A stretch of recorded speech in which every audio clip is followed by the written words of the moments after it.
दोस्तों, कुछ लोग ऐसे होते हैं जो रातों रात सुर्खियां पा जाते हैं। नारायण साकार हरि उर्फ भोले बाबा को शायद ही कोई ऐसा व्यक्ति हो जो आज की तारीख में ना जानता हो। बाबा के ऐसे ऐसे किस्से कहानियां निकलकर सामने आ रहे हैं कि लोग हैरान हैं। बीते 2 जुलाई को उत्तर प्रदेश के हाथरस जिले के सिकंदराबाद क्षेत्र में बाबा नारायण साकार हरि का सत्संग चल रहा था और सत्संग जैसे ही खत्म होता है, इसी बीच वहां भगदड़ मच जाती है। और अफसोस की बात है कि इस भगदड़ में 121 लोगों की बेवजह जान चली जाती है। बाबा की वजह से एक सरकारी स्कूल के रिटायर्ड प्रिंसिपल साहब की जिंदगी में एक तूफान आ गया और उनकी पूरी गृहस्थी ही दांव पर लग गई।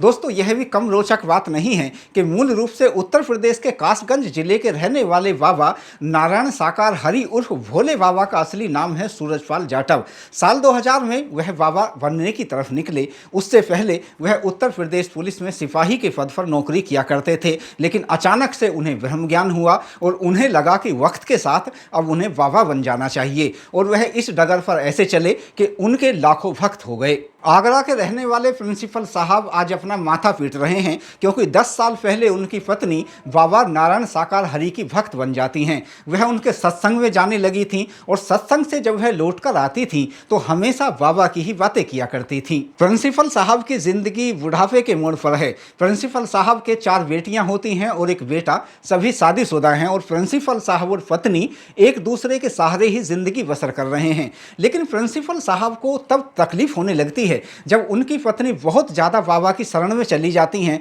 और हर वक्त उनकी ही बातें करती हैं। यहां तक भी ठीक था, लेकिन वक्त के साथ ऐसा होता है कि उनकी पत्नी ने अपने घर के अंदर जितनी भी तस्वीरें थी, चाहे वह भगवान की तस्वीरें थीं या परिवार की तस्वीरें थीं, उन सबको घर से बाहर किया और सिर्फ एक तस्वीर बाबा नारायण हरि की तस्वीर को लगा दिया। और इतना ही नहीं, उन्हें अपना पति परमेश्वर भी मान लिया। प्रिंसिपल साहब ने जमाना देखा है, वह पढ़े लिखे हैं। उन्होंने अपनी पत्नी को बहुत समझाने की कोशिश की, लेकिन उनकी पत्नी उनकी बात सुनने के लिए ही तैयार नहीं है। और हैरानी उन्हें तब हुई जब यूपी के हाथरस में इतना बड़ा हादसा हुआ। हादसे में 121 लोगों की जान चली गई। इस संबंध की जो रिपोर्ट है उन्होंने अपनी पत्नी को दिखाई, लेकिन उनकी पत्नी यह मानने के लिए तैयार नहीं है, बल्कि उन्होंने यह माना कि यह सब ऊपर वाले की वजह से हुआ है, ना कि इसमें बाबा कहीं दोषी हैं। उनकी नज़र में बाबा ही परमात्मा हैं और बाबा ही पति परमेश्वर और बाबा के सहारे ही उन्हें अपना जीवन व्यतीत करना है।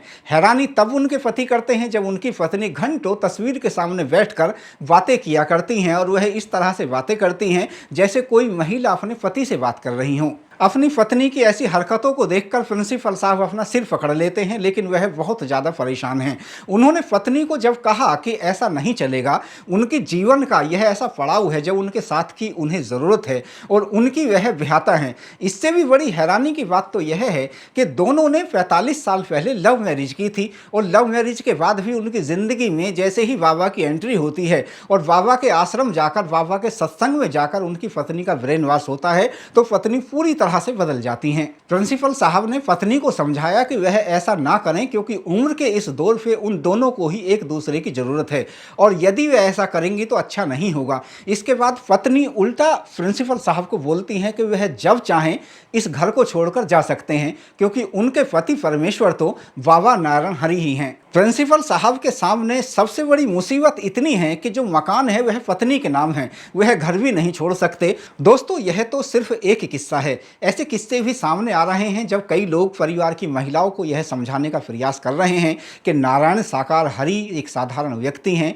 ना कि वह कोई परमात्मा हैं और अपने प्रयासों में वह कामयाब भी हो रहे हैं। लेकिन कितने ही लोग ऐसे हैं जो बाबा के लिए एक शब्द भी सुनने के लिए तैयार नहीं हैं। बाबा के कितने ही रोचक किस्से ऐसे हैं जो सामने आ रहे हैं। सामने आता है कि बाबा दूध से स्नान किया करते थे। सामने आता है कि जो इंटरव्यू सामने आ रहे हैं उनमें यह भी बताया जा रहा है कि बाबा के इर्द गिर्द महिलाएं हुआ करती थीं और उन्हें वह गोपियों का नाम दिया करते थे। इतना ही नहीं, बाबा दूध से स्नान किया करते थे और बाबा झूला भी झूला करते थे और उनको झूला गोपिकाएं झुलाया करती थीं। हादसे के बाद हलचल होती है और हादसे के शुरुआती दौर में जिम्मेदार माने गए बाबा के कुछ चेले सलाखों के अंदर हैं, लेकिन बाबा तो अभी भी आजाद हैं। बाबा को लेकर तरह तरह की बातें सामने आ रही हैं। दोस्तों, आस्था और विश्वास का सिलसिला तो चलता रहेगा, लेकिन इस बात का अफसोस भी हमेशा रहेगा कि एक हादसे में 121 लोगों की बेवजह जान चली गई। यह सभी लोग भोले भाले थे और उन्हें नहीं पता था कि वह इस तरह हादसे का शिकार भी हो सकते हैं।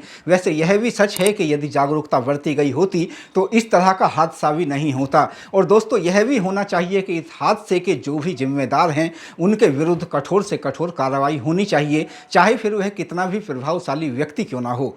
दोस्तों इस वीडियो पर आपकी क्या राय है, कमेंट बॉक्स में ज़रूर बताएं।